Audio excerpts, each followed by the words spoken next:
I'm JC at Motorcycle Superstore, and today I'm going to show you how to remove and install a set of motocross grips. You can do this for any off-road bike. It's all pretty much the same, but one of the things you might want to consider when doing this is that there's several reasons why you might need to. Grips are one of these things that just wear out. They suffer a lot of damage. How do you know if it's time to change your grips? Well, first off, if they're worn down, if the nubs and the grips that you're used to having are no longer there, if you find your hand slipping, get some fresh grips. Also, if you can turn it on the handlebar, if it's spinning, that's a bad sign as well. It's time to pull them off and either reapply them or put some fresh ones on. So, different reasons why you might need to do that. However, let's take a look at some of the tools we're going to need for this job. If you already know what tools or you don't really care, you can click this button right here and skip straight to the installation action.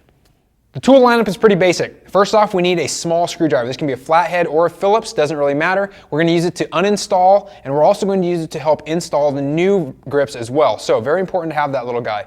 Also, you're going to want a set of dikes. Diagonal pliers, this is for cutting the wires if you already have safety wire around your grips. If you're going to reinstall safety wire, you'd like a pair of these. These are a specialty item. They're pretty inexpensive. However, basically they're called safety wires or grip, safety pliers or grip pliers, and it's a specialty tool that allows you to actually spin the wire without having to manually twist it. So very handy to have. You can just use a regular set of pliers if that's all you've got. Now, you also need a box cutter, some sort of a knife if you want to trim the ends. This is for people who are going to be using hand guards. If you don't need them, you will not need a box cutter. Safety wire, if you choose to do that, that's an extra layer of safety. We're going to need it obviously to wrap around the bars. In terms of adhesives and cleaning units, chemicals, we do have some contact cleaner. You're going to want to clean the handlebar after you've removed the old grip, so that's important. Also, some sort of an adhesive. We'll get into this more in depth, but you can use a grip glue, you can use spray paint. There's several options to use. We'll talk a little bit more about that as well. Gloves are very handy, particularly if you're going to use the spray paint method. It's nice to keep things clean. Make sure you have a rag handy as well, and of course, our brand new grips, which we need to have on hand. So that does it. Now let's see how all this stuff goes together. You saw the basic tools, and we will need those. However, you may need an additional tool as well that we didn't cover. If your bike is set up like mine where it has hand guards on it, we're going to need to remove those. Obviously, the grip is going to slip on from the end, so we have to have access to that. The tools may vary depending on which style hand guards you have on. Mine just takes some Allen wrenches. I'll pull this off very quickly and then it will commence.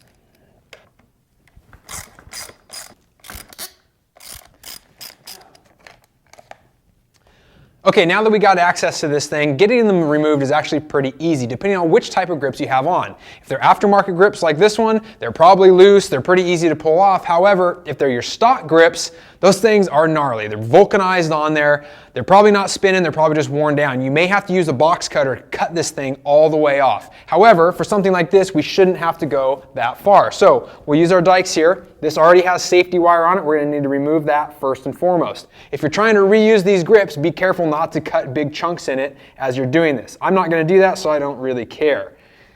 Nip those off. And once that's done, we're going to take our small screwdriver. All of these are double wrapped. And now this is where this starts coming in handy. What we're going to do, this is really good, especially if you're going to reuse these. You want to slip this screwdriver down the end of the bar. So you're going to slide it in between the grip and the handlebar. And what this does, as you work it in there, you just kind of want to work it all the way around the bar. What you're doing is you're breaking any remaining seal that's in there. If you've got glue or whatever it is that's inside. If you don't have a long enough screwdriver, go from each end. So that you want to get this thing nice and loose. What that allows us to do then is spin it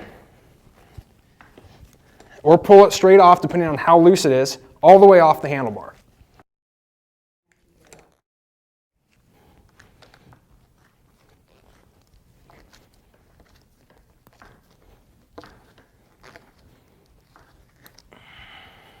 If you want to reuse your grip, then you're going to need to clean the inside of this. So what I always do is shoot a little bit of contact cleaner or brake cleaner down in there, get it good and rinsed out, scrub it with your finger if you can, and then obviously let it dry very well before you go put it back on. However, if you're not going to use it, go ahead and throw it away. Stick it on your broom handle. I don't care what you do with it. Just get busy with the handlebar here and get this surface nice and clean. So this is what our brake cleaner is for. Use your rag, obviously, and then just spray this thing on. Make sure you don't get it in your eyes. It's nasty stuff. And give it a good scrub. So what we're trying to do here is remove any adhesive that might have been left over from our old grip. So once this is nice and clean, you can see what's coming off of here. I actually use spray paint on my grip, so you can see that a lot of this is still coming off. So get it nice and clean. Brake cleaner will get all of this stuff removed very simply. So once that's done, make sure that you allow it to dry, and now we can start going ahead and putting on our new grip. Before we go slapping on our new grips, we're going to want to make sure we're using the proper grip on each side. The throttle housing side is going to be slightly larger. The bar diameter is the same, but when you put your throttle tube over the top of that, it increases the diameter just slightly. So as you're looking at your new grips, you're going to look at the end of them. The one with the larger hole goes on the throttle side. Sometimes it's pretty hard to tell. These actually are hard for my eye to pick up. One trick, slide your finger in there. You can see this one stops at the first knuckle. This one, it goes all the way in. So I know that this one is going to be my larger diameter, therefore it goes on the throttle side. So we'll set that one aside until we're ready for it, and we'll just work with this one over here. Now, the next thing is the adhesive. And this is where I gotta be a little bit PC with you guys. So, in order to be on the up and up here, manufacturers recommend that you only use their grip glue. So if you buy Renthal grips, use Renthal grip glue. Pro Taper grips, use Pro Taper grip glue, and so on and so on. The idea being that if you use something different, the chemicals might have a negative reaction with the rubber, could break it down over time. That's the PC version. Now here's the real world rider version.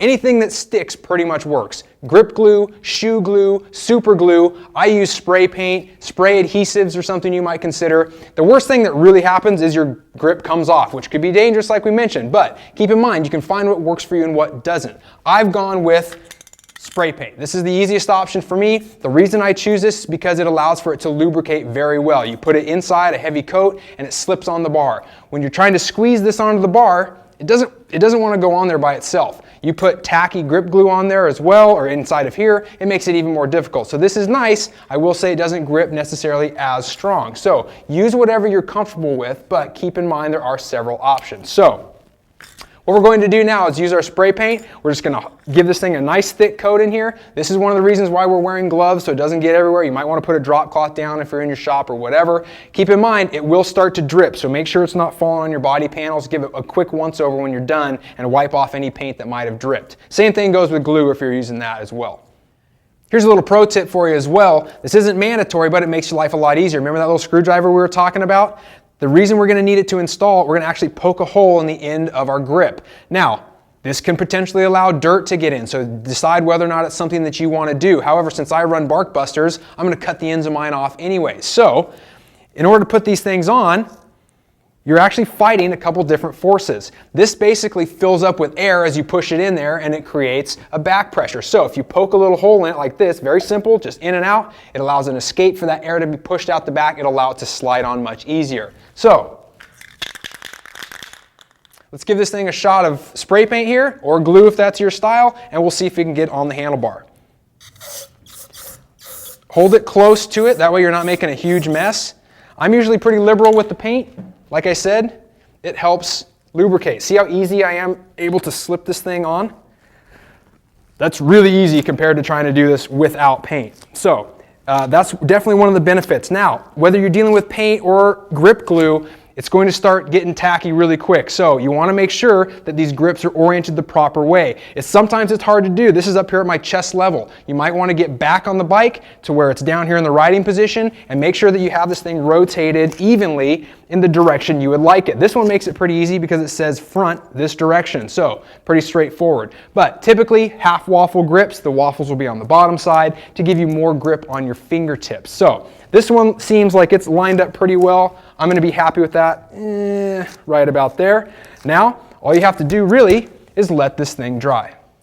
Grip wire is not mandatory. However, it is a really good idea and I highly recommend it. This is safety wire. So essentially what you're doing is providing an extra layer of safety. This grip glue, this spray paint, whatever you're using, it will fail over time. So this is going to help keep you a little bit more secure.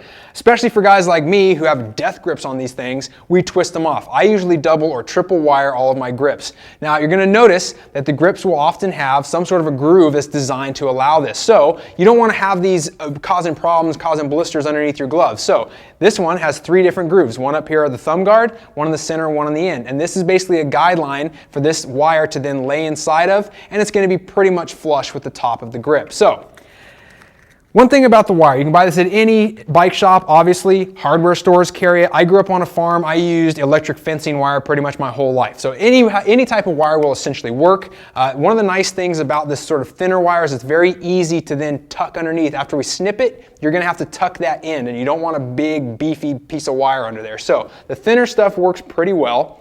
What you're going to want to do, I double wrap. You don't have to, you can single or double wrap, but what you'll do is basically do a dry fit like that, leave yourself plenty of space on the bottom, at least an inch, and then snip it off, and you'll be ready to go.